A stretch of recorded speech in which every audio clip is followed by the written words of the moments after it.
জানি বা জানি না, কিন্তু পাসপোর্টের মধ্যে শেখ হাসিনা আপনি বাদ দিতে পারেন।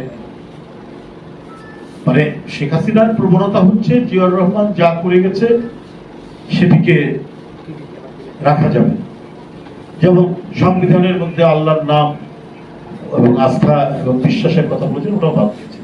আবার বিসমিল্লাহির রহমানির ডিজাইনটা বাদ দিয়েছে। এটা সমস্ত পলিটিক্যাল ব্যাপার, এটা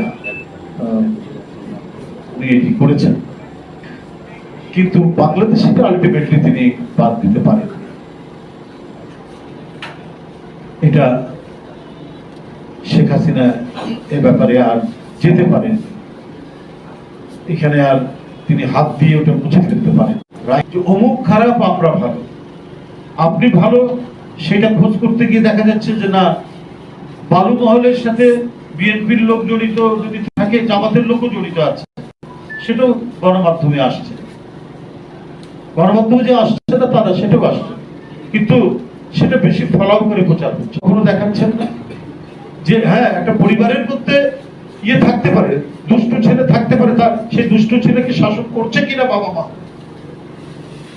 সেটা তো বিবেচনা করতে হবে। যে বাবা মা তার নিজের দুষ্ট ছেলেকে শাসন করে, সেই বাবা মা সবচেয়ে সার্থক বাবা মা। তো আপনারা সেইটা না তুলে খুব তাদেরকে বিভিন্ন শাস্তিমূলক ব্যবস্থা গ্রহণ করছি, সেটা তো বলছেন না।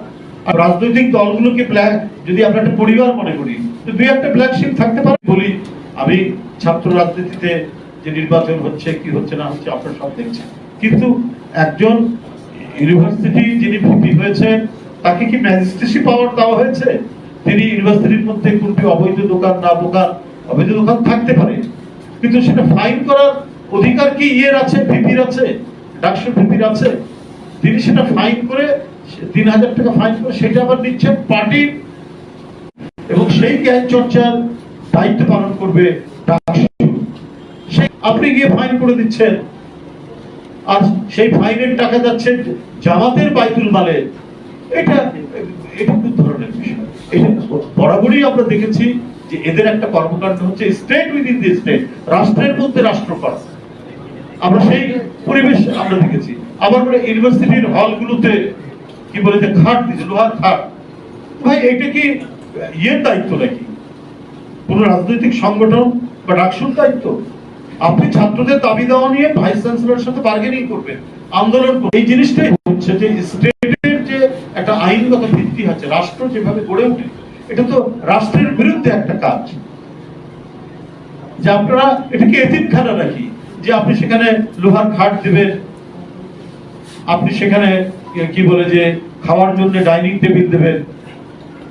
তো এই জিনিসগুলো কিন্তু খুব বাজে আলামত বলে আমাদের কাছে মনে হচ্ছে।